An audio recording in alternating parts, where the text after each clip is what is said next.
주님이 쓰시기에 합당한 사람, 어떤 사람입니까?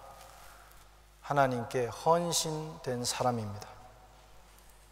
저와 여러분이 우리의 삶을 하나님 앞에 헌신한다면 하나님께서는 우리의 삶을 받으시고 그분의 그 능력과 그분의 그 권세를 통해서 우리의 인생을 참으로 놀랍게 사용하시게 될 것입니다. 하나님께서 우리의 인생을 통해서 놀라운 일들을 우리가 살아가는 동안 행하시게 된다, 이런 말씀입니다. 헌신이 뭡니까? 헌신한다는 것은 도대체 어떤 것입니까? 구약 성경에는 온전한 헌신을 상징하는 제사가 나타나고 있는데 그것이 바로 번제입니다. 번제는 5가지 구약의 제사 중에서 가장 수준이 높고 가장 본질적인 제사입니다. 오늘 이 헌신을 상징하는 번제에 대해서 한번 살펴보면서 하나님의 은혜를 나누고자 합니다. 우선 이 번제에 드려지는 제물에 몇 가지 특징이 있습니다. 번제에 드려지는 제물의 특징. 첫 번째는 번제에 드려지는 이 제물은 들짐승이 아닌 집에서 길리운 가축이 드려진다고 하는 것입니다. 저는 종종 이 번제에 대해서, 제물에 대해서 생각할 때 하늘을 비상하는 독수리나 산을 호령하는 그런 호랑이가 하나님 앞에 제물로 드려지면 얼마나 정말 준엄하고 그 제사가 정말 아름다울까, 그런 생각을 해보기도 합니다. 그런데 하나님이 요구하시는 제물은 호랑이나 독수리가 아니고 비둘기, 양, 염소, 송아지, 이런 것들이라는 거예요. 왜 하나님은 이런 종류의 가축을 원하셨을까? 이 가축의 특징이 있습니다. 집에서 길리워진 짐승이라고 하는 것입니다. 길들여진, 훈련된 그런 짐승을 하나님이 받으신다는 겁니다. 어떤 사람의 인생이 헌신될 수 있을까? 우리가 하나님 앞에 우리 인생을 헌신할 때 어떤 모습이어야 될까? 그것은 길들여져야 된다는 거예요. 길들여진 목사, 길들여진 선교사, 길들여진 장로와 권사, 집사, 길들여진 성도를 하나님이 받으시고 그 인생을 사용하신다는 거예요. 아무리 학력이 좋고 아무리 탁월한 재능을 가지고 있다 할지라도 그것으로는 하나님 앞에 쓰임받지 못합니다. 그것으로 하나님 앞에 헌신할 수 없습니다. 하나님이 원하는 것은 우리의 재능이나 우리의 탁월한 능력이 아니라 훈련된, 길들여진 인생이라고 하는 것입니다. 길들여지지 않고 제 마음대로, 내 성격대로 살아간다면 절대 우리는 하나님 앞에 쓰임받을 수 없습니다. 하나님은 그런 헌신을 받지 않으십니다. 그래서 먼저 우리 인생이 하나님 앞에 쓰임받기를 원하면 훈련돼야 돼요. 훈련. 이 훈련을 통해서 성질이 죽고 옛사람이 죽고 자연인의 성품이 죽어야 됩니다. 고집이 죽어야 됩니다. 여러분, 내가 가지고 있던 그 죄성, 본래의 성품이 죽고 주님이 쓰시기에 아주 합당한 길들여진 존재가 될 때 하나님은 우리 인생을 받으신다고 하는 것입니다. 저도 하나님 앞에 목사로서 살아가면서 또 성직자로서 살아가면서 가장 힘들었던 것이 뭐냐? 우리 주님도 힘드셨을 거예요. 그것 때문에. 아직 길들여지지 않은 제 성격, 성품, 여러분, 이것과의 싸움이 가장 큰 싸움이었어요. 지금도 마찬가지입니다. 그것이 내려놓아지지 않고 포기되지 않을 때 주님은 우리를 쓰실 수도 없고, 또 내가 주님 앞에 일한다고 하지만 내 스스로 괴로운 거예요. 여러분, 하나님 일하다가 괴로운 이유가 뭐냐? 우리는 환경, 조건, 저 사람 때문이라고 하지만 실제 따지고 보면 아직 길들여지지 않은, 훈련되지 않은 내 자신 때문이라는 걸 알게 됩니다. 환경, 조건 아닙니다. 내 자신입니다.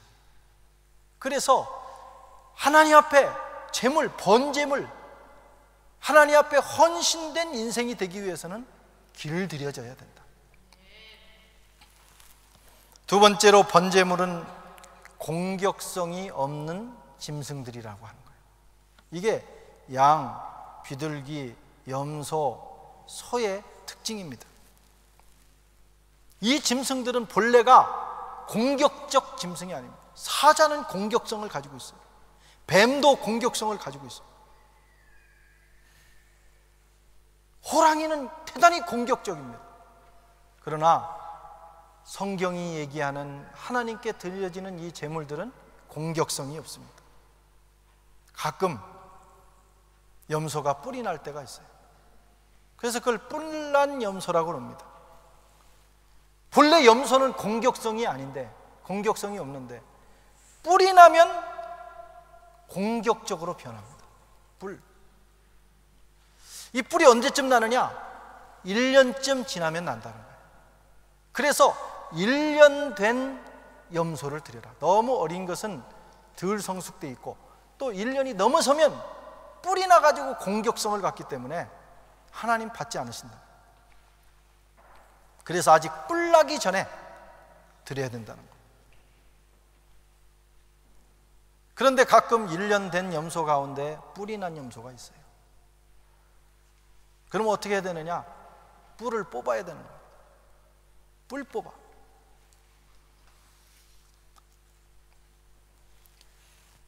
저와 여러분 가운데 살아가면서 어려움을 당할 때가 있습니다. 왜 이렇게 어려움을 당하지? 저 사람은 왜 저렇게 어렵지?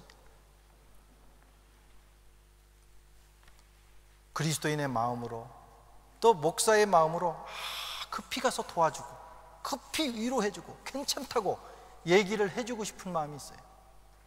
대부분은 그게 필요합니다. 우리의 도움과 위로가 필요해요. 그런데 간혹 그렇게 해서는 안 되는 사람도 있어요. 어떤 사람이냐? 하나님이 뿔 뽑는 과정에 있는 사람이 있어요. 급히 위로하고 그것을 면하게 해주면 그 사람은 평생 뿔난 인생으로 삽니다. 하나님이 고난을 보내서 뿔을 뽑고 계셔요. 우리가 그걸 분별할 줄 알아야 됩니다. 그래서 도와야 될 사람이 있고 잠시 기다려야 될 사람도 있어요. 그런 경우는 기도해도 응답이 안 됩니다. 뿔이 뽑히기 전까지는 기도 응답이 안 되는 거예요. 기도 응답 안 된다고 애원하고 아우성치고, 그리고 그 뿔로 막 들이받습니다. 왜 안 되느냐고. 그러나 뿔이 뽑힌 다음에 비로소 그 인생은 열리게 되는 거예요. 하나님이 쓰시고 하나님이 내려주시는 축복이 그에게 임하게 되는 것입니다. 세상에는 뿔난 사람들이 많습니다. 뿔난 신학생. 제가 신학교에 가서 4일 동안 설교를 했는데 가장 어려운 설교가 신학생과 교수님들, 신학교 교수님들을 대상으로 하는 설교예요. 저도 신학을 7년 그 학교에서 보냈는데 가장 교만할 때가 신학생 때. 뿔이 나 있습니다. 말 한마디 잘못하면 달겨듭니다. 그래서 제가 밤늦게까지 말 한마디 교정하느라고요 많이 썼습니다. 아직은 안 달겨드는 거 보니까 한마디 실수하면 들이받습니다. 뿔을 뽑아야 되는 거예요. 뿔난 목사도 많습니다. 총회나 이런 데 가보면 들이받기 위해서 막 다니는 분들도 있어요. 조심해야 돼요. 뿔난 장로님도 많고, 뿔난 선교사도 많고, 뿔난 성도도 많습니다. 뿔 뽑기 전에는 하나님이 안 쓰신다는 거예요. 내가 뽑지 않으면 하나님이 뽑습니다.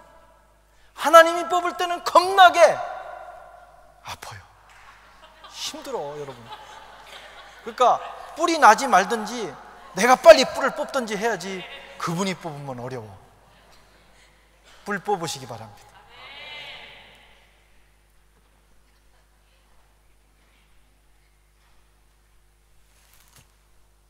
이런 짐승은 재물이 될 수 없습니다. 여러분, 하나님은 공격성이 있는 사람을 쓰지 않습니다. 공격성 있는 사람, 특별히 주의 종은 공격적이지 말아야 돼요. 디모데후서 2장 24절에 마땅히 주의 종은 다투지 아니하며, 그게 그 공격성을 해결하지 못하니까 힘들더라고요.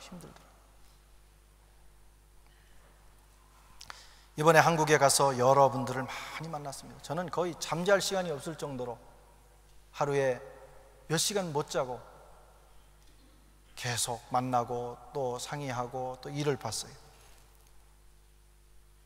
그런데 이제 정말 오랜만에 20년, 30년 만에, 거의 30년 만에 만난 분도 있고 20년 만에 만난 분도 있고. 그런데 세월이 지나면서 아주 재미있는 사실 하나를 발견했어요. 신학교 다닐 때 보통 드러나지도 않고 어리바리한 분들이 있어요. 야, 저 사람이 나중에 나가서 목회를 할 수 있을까? 그런데 반면에 어떤 사람은 아주 반짝반짝하고 정말 그냥 그 존재가 드러나는 사람도 있어요. 야, 저 사람은 앞으로 기가 막히게 일하겠다. 근데 희한한 것은 지금 두각을 나타내고 하나님 앞에 각 분야에서 위대하게 쓰임받는 사람의 특징은 어리바리과예요. 어리바리 해가지고 저렇게 순둥이가 돼가지고 저게 뭐 할까 하는 사람들이 지금 쓰임받고 있고, 그때 아주 난리던 분들은 그냥 그런 정도라는 거예요. 왜 어리바리한 사람을 하나님이 쓰셨을까? 여러 가지 이유가 있겠지만 어리바리한 사람이 되게 공격적이지 않습니다. 그냥 당하고 말고, 그냥 내가 아프고 말고, 그런 사람들이 저래가지고 저 험한 세상, 저 험한 목회 현장에서 어떻게 일할까 다 걱정했지만 하나님은 그분들을 쓰고 계시더라, 이런 말씀. 그 사람들은 최소한 공격하지는 않습니다. 여러분, 최소한 다른 사람을 향해서 공격적이지만 않아도 하나님이 우리를 쓰시는 거예요. 뿔을 뽑으시기 바랍니다. 뿔.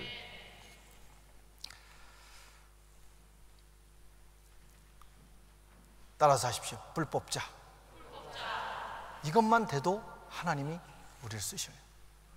뿔 뽑자 그러니까 자꾸 옆 사람 쳐다보고 뿔 좀 뽑아, 꼭 그러는 인간들이 있어요. 그러면 안 됩니다. 남의 뿔 말고 내 뿔 뽑아야 됩니다. 그것만 되면, 여러분, 우리 인생은 하나님이 쓰시기만 하면, 하나님의 손에 붙들리기만 하면 인생은 잘 되게 돼 있는 거예요. 자꾸 꼬이고 넘어지고 해도 안 될 때는 환경이나 이웃이나 하나님을 원망하지 말고 내 자신을 봐야 돼요. 내가 혹시 뿔나지 않았는가? 뿔나지 않았는가? 이게 번제물의 특징입니다. 길들여지고 그리고 뿔이 뽑히면 하나님 받으신다는 거예요.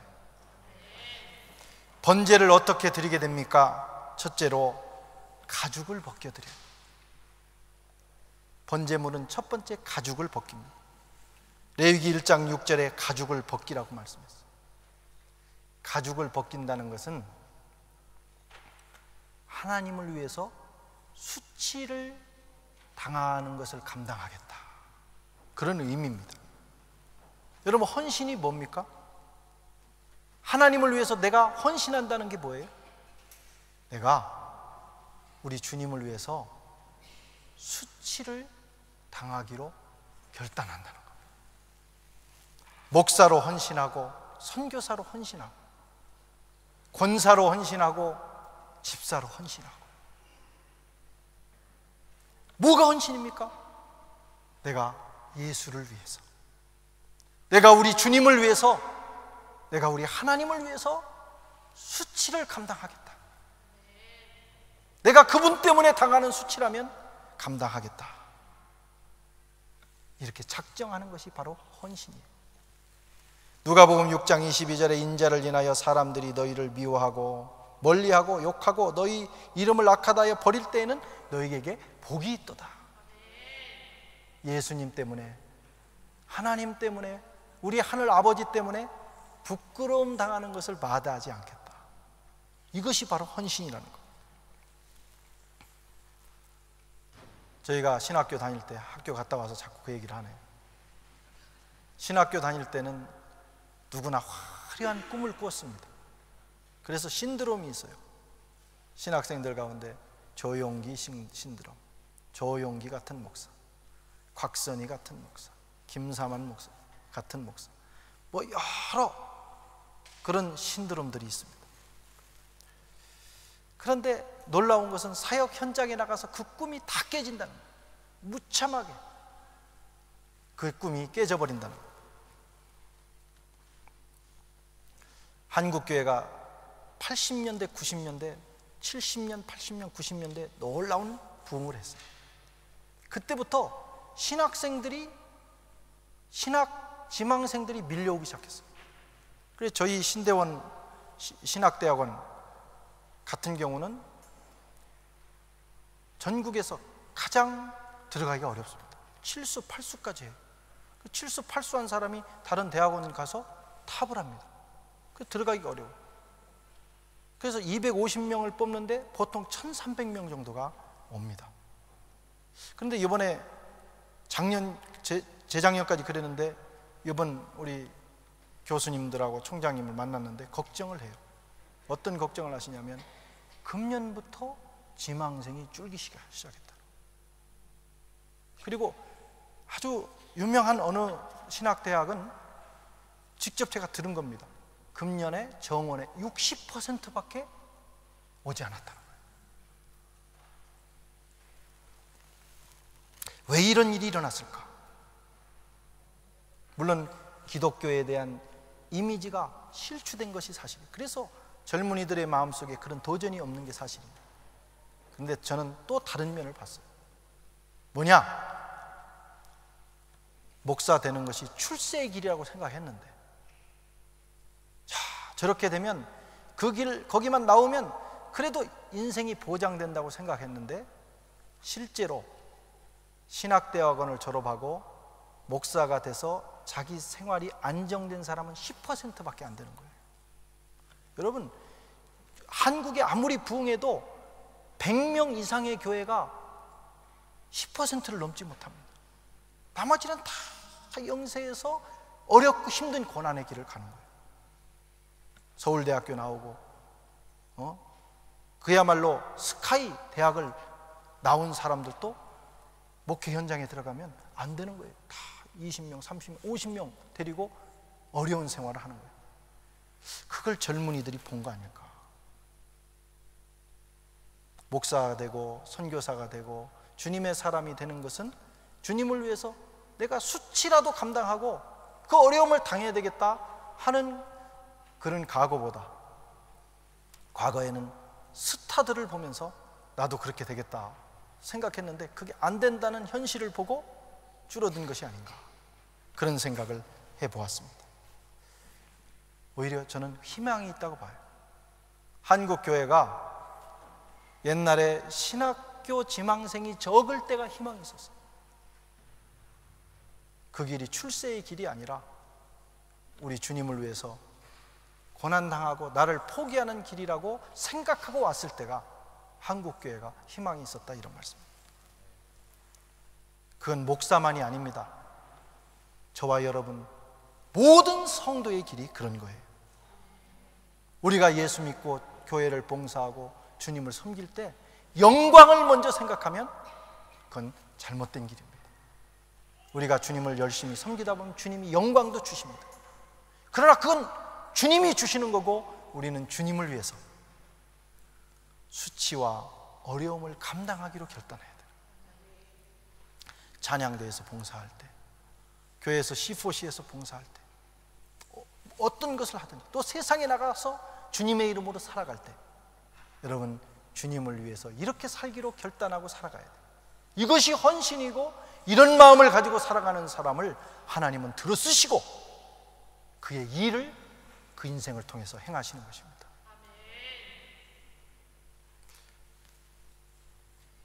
사도들이 그렇게 살았어요.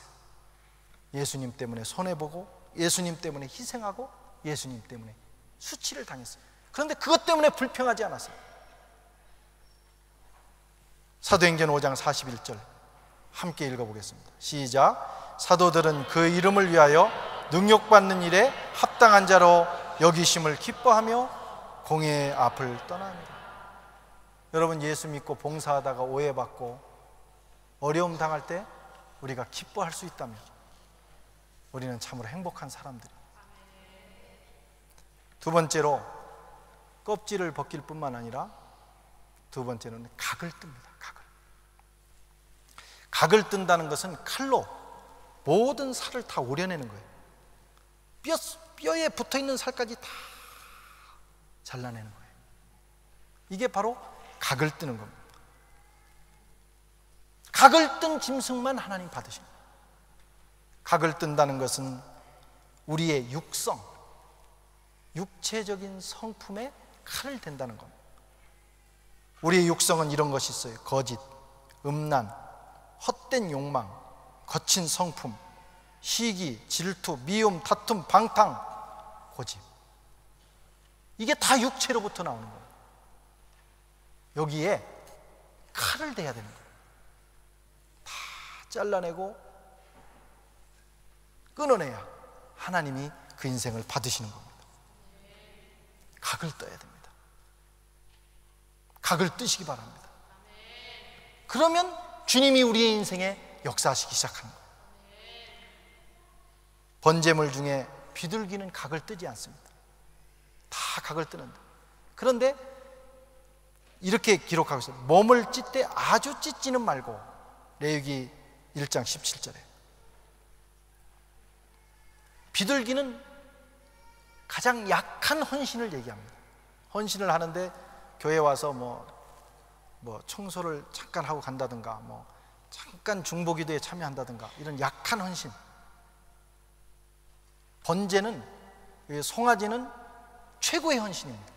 근데 비둘기는 약한 헌신이에요. 근데 약한 헌신을 하는 사람도 각은 안 뜨더라도 칼은 대라는 거예요. 찢기는 찢어야 됩니다. 흉내라도 내라는 거예요. 여러분, 하나님 앞에 쓰임받기 위해서, 우리 인생이 하나님 앞에 드려지기 위해서는 내 육성을 끊어내는 흉내라도 내야 돼요. 아이고, 오늘 또 내가 고집 부렸지, 오늘 또 이 더러운 성격 때문에 아이고 주님 죄송합니다, 이거 끊기를 원합니다. 그런 노력 정도는 있어야 된다, 이런 말씀입니다.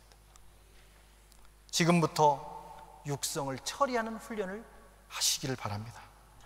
하루아침에 되지 않아요. 10년이 걸리기도 하고 20년이 걸리기도 하고 30년이 돼도 이놈의 육성, 이놈의 옛사람 때문에 고통당한다 이거야. 매일같이 끊어내야 돼. 각을 좀 뜨십시다. 각을 조금씩 한번 떠보세요. 이렇게 하면 꼭 어떤 사람 꼭 그렇게 옆 사람 보고 당신 각 좀 떠야 되겠어. 절대 그러지 마라. 당신 각이나 뜨라 이거야. 당신 각이나. 꼭 이렇게 은혜 받고 가가지고 자기 남편 보고 있고 그런 소리 합니다. 당신 오늘 각 좀 떠야 되겠어. 그러면 안 돼. 내 각을 떠야 돼. 각 드시기 바랍니다. 세 번째는 불살라 드려야 돼요. 그게 번제입니다. 번제의 절정에 다 태워 드리는 거예요. 아낌없이 드려야 돼요. 남기면 안 돼요. 내가 죽어야 온전한 헌신이 됩니다. 주님은 하나님의 뜻을 이루고 저와 여러분을 구원하기 위해서 번제물이 되셨어요. 십자가에서 온전히 우리를 위해서, 하나님의 뜻을 위해서 드리셨습니다. 그 주님께서 우리에게 물으시는 거예요. 내 너를 위하여 몸 버려 피 흘려 내 죄를 속하여 살 길을 주었다. 널 위해 몸을 주건만 너 무엇 주느냐? 널 위해 몸을 주건만 너 무엇 주느냐? 주님의 음성이 여러분의 가슴에 들리지 않습니까? 이 음성에 가장 모범적으로 응답했던 인물이 있어요. 그게 바로 사도 바울입니다. 사도 바울은 오늘 본문 말씀을 통해서, 지금 사도 바울은 예루살렘으로 올라가는데 성령께서 말씀하기를 너는 거기 가면 잡힌다, 환난당한다, 너는 죽는다 말씀하셨어요. 그때 사도 바울이 이렇게 고백합니다. 보라, 이제 나는 심령의 매임을 받아 예루살렘으로 가는데 거기서 무슨 일을 만날는지 알지 못하노라. 오직 성령이 각 성에서 내게 증거하여 결박과 환난이 나를 기다린다 하시나 나의 달려갈 길과 주 예수께 받은 사명 곧 하나님의 은혜의 복음 증거하는 일을 마치려 하면은 나의 생명을 조금도 귀한 것으로 여기지 아니하노라. 이 사도 바울의 마지막 고백입니다. 죽는다는 거 뻔히 알지만 사도 바울은 그거 피하지 않습니다. 왜?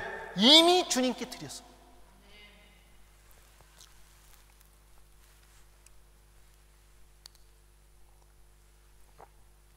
저는 20살에 부름을 받았습니다. 은혜 받고 이 말씀 읽다가 거꾸러졌어요. 얼마나 감동이 되고 나도 이렇게 살아야 되겠다, 울고 기도하고 정말 이 말씀 앞에 무릎 꿇고 시간을 보냈습니다. 기왕이면 좀 다른 말씀 가지고 은혜를 받았으면 더 좋았을 텐데 하나님께서 꼭 이 말씀으로 헌신하게 하셔가지고 때로는 부담스러울 때도 있어요.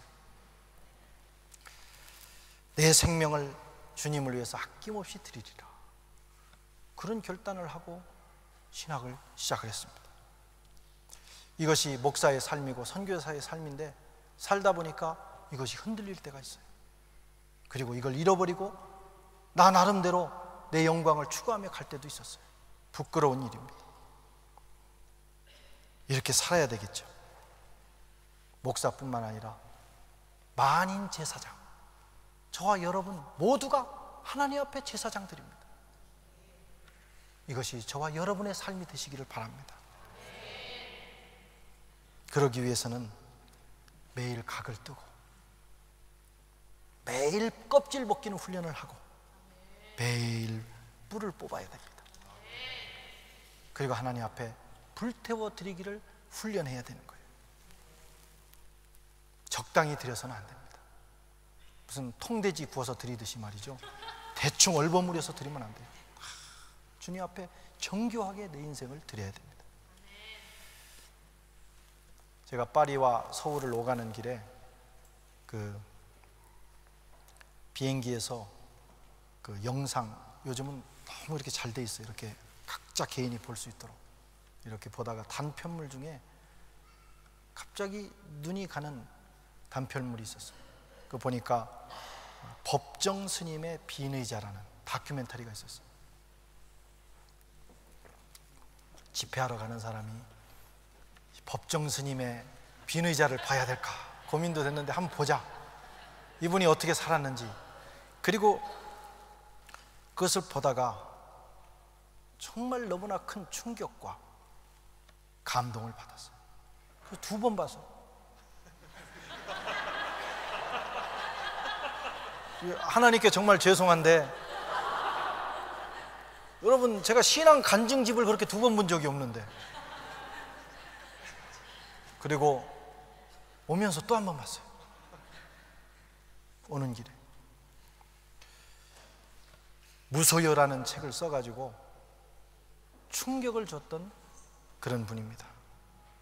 본래 아무것도 존재하는 것이 없었는데 그런 허상을 소유하려고 집착하지 말고 필요한 것들 이외에는 갖지 마라. 이게 그분의 가르침이었어요. 그 내용 중에 여러 가지 그의 철학을 얘기하는 것들이 있었는데 제가 기억나는 게 있습니다. 건강한 인생이 되기 위해서는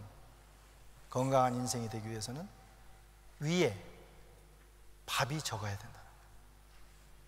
위에 밥이 많으면, 밥이 꽉 차 있으면 건강을 이룬다. 입에 말이 적어야 된다. 말 많은 인생은 건강하지 못하다. 세 번째로 마음에 일이 적어야 된다. 그러고 나서 내 자신을 돌아봤어요. 돌아봤더니 우리 엄청 먹잖아요. 한국에서는 목회는 먹회다 그래가지고 많이들 드십니다. 가니까 얼마나 먹이는지 몰라. 회개했습니다. 조금 먹어야 되겠다. 굶어 죽는 사람도 많은데. 그리스도인들 얼마나 말 많습니까? 목사도 말이 많아. 말 줄여야 되겠다. 그리고 일 많은 것이 자랑이잖아요. 일 많은 것이 자기가 굉장한 사람이 된 것처럼 생각하는데 그러지 말아야 되겠다. 그렇게 생각했다는 거예요. 그리고 또 더 중요한 말이 있어요. 늘 그가 외치고 다닌 말이 있습니다. 중이 됐으면 중처럼 살다가 중처럼 죽으면 됐지 그 이상 뭐가 필요하냐. 한 가지 안타까운 것은 그분이 이렇게 도통한 분이 마지막에 복음을 알았으면 정말 엄청난 사람이 됐을 텐데 그 하나가 좀 안타깝지만 어쨌든 정말 그 모습 앞에 부끄러웠어요. 중처럼 살다가 중처럼 죽으려고 했는데 나는 목사가 돼서 목사처럼 살다가 목사처럼 죽을 수 있겠는가. 내가 죽었을 때 성원용 목사는 한불관계에 탁월한 일을 했습니다. 교회를 크게 부흥시켰습니다. 성원용 목사는 설교를 잘했습니다. 이런 말 아니고 성원용 이 사람은 목사가 돼서 목사처럼 살다가 목사로 죽었습니다. 이렇게 제 묘비에 한 줄 쓸 수 있다면 얼마나 좋을까. 그런 생각을 하며 많은 반성과 결단을 하는 그런 시간이었습니다. 사랑하는 성도 여러분, 우리 인생은 한 번 사는 겁니다. 연습 없습니다. 이 땅에 유한한 삶으로 영원을 준비해야 됩니다. 어떻게 사시겠습니까? 하나님 앞에 헌신된 인생 돼요. 뿔 뽑고 훈련받고 길들여지고 내 가죽을 벗겨 그 나라를 위하여 수치를 당하고 각을 뜨고 그리고 온전히 불살라 그분께 드림으로 저와 여러분이 세상 떠날 때 이 한마디 누군가가 이 사람은 예수쟁이 되어 예수쟁이처럼 살다가 예수쟁이로 죽었다. 이렇게 한마디 써줄 수 있다면 성공적인 인생이 아니겠느냐. 또 하나님은 그런 결단과 각오로 살아가는 사람의 인생을 사용하실 줄로 믿습니다. 기도하겠습니다.